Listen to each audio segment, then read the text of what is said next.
All right, good afternoon. It's a follow-up video with my 66 Chevelle. Previous videos, I swapped out the Super T10 for an M23Z and did some work to the floor. This car is a 136 Malibu car with a 496 big block that dynoed 550 at 600 foot-pounds of torque.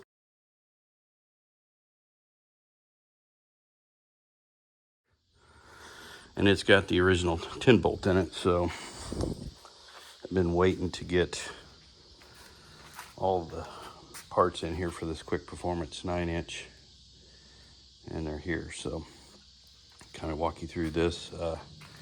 35 spline axles, drum brakes.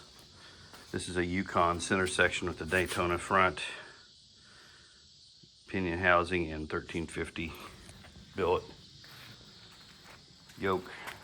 And it's got a Detroit True Track posi unit, and I elected to go 325 gears. With that kind of torque, and I want to be able to cruise this down the interstate, I think that's going to be a decent gear. Plus the M23Z has a first gear of a 298, so it's really low, and I think it'll work out good. But stay tuned with all that. And then these are the Speedway upper adjustable control arms that I'll be installing. So I'm kind of getting the car set up.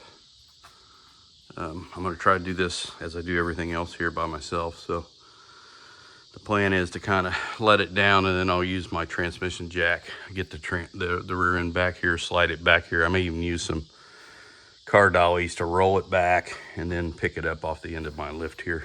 This is kind of the plan, but plans do change. So anyway, again, original 10 bolt.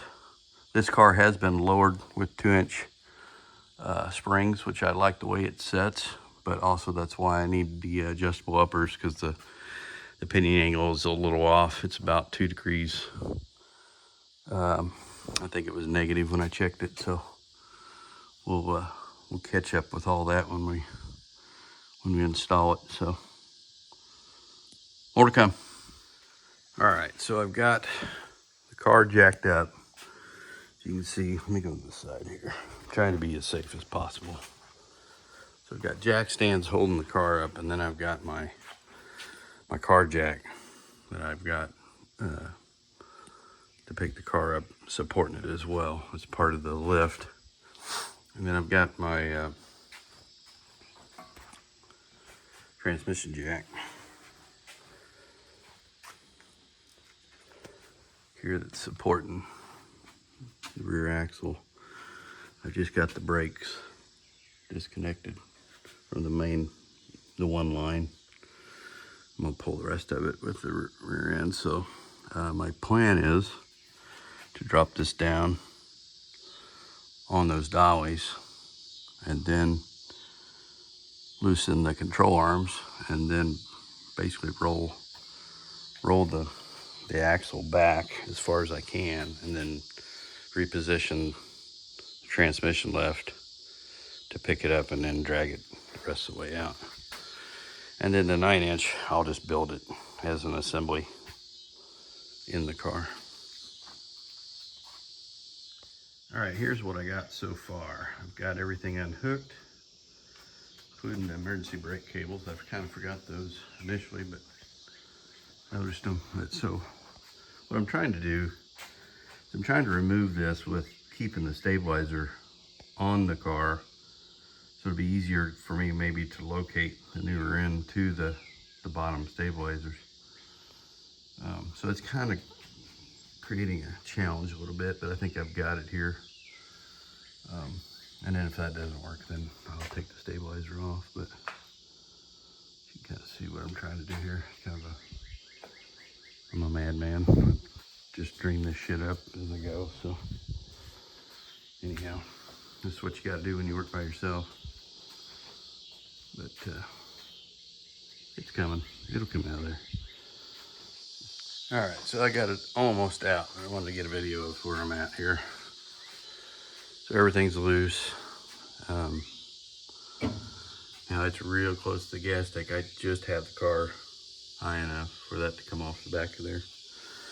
So I'm gonna have to be very careful that this thing don't go for a ride and end up the floor, but I'm gonna chain that down. I gotta get the transmission jack on the other side of that brace so I can control it and roll it right out the back, but that's where we're at.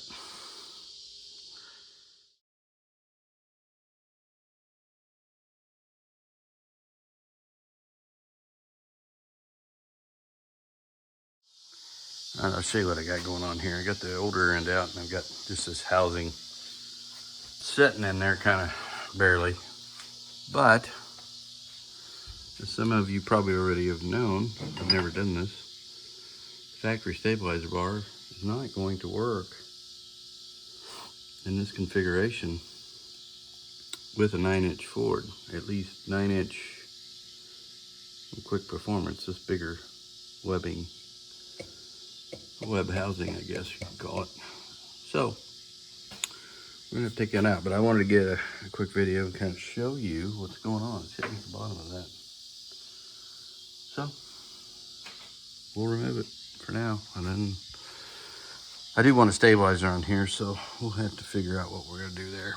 But stay tuned.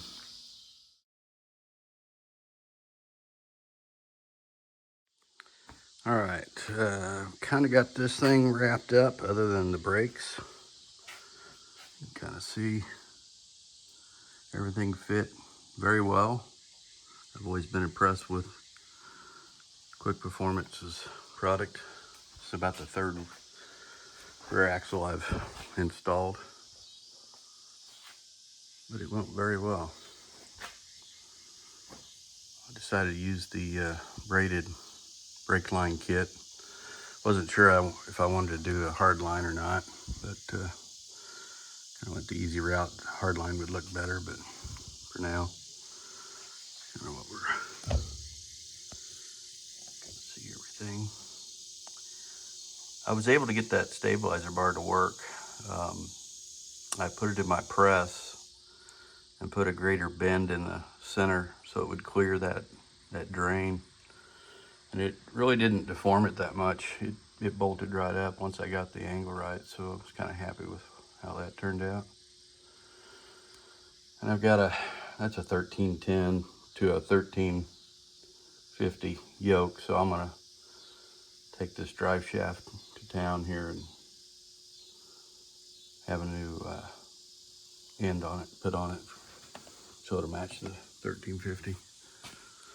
And then if you're curious, these are 2-inch lowering springs. They look like they're UMI part number 4053 with an R.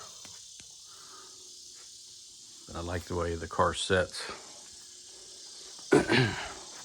with the tire combination I have. And these are, I think they're 275s.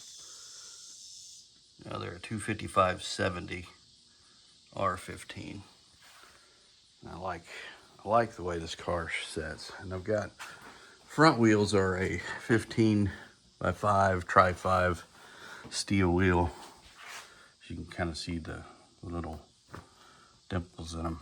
And it's running a 215/75 R15. I'm a skinny, taller tire, but I like the way the car looks. But,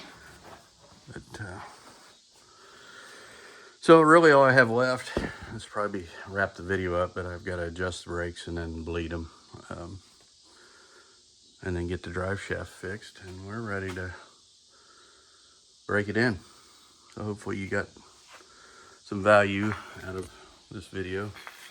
It's kind of the first one I've done that I've actually edited and worked on stuff. So again, I'm not trying to make a living with this. I just think it's kind of cool to document. I work on stuff all the time, so we'll do some more with that when the little Nova, once I get it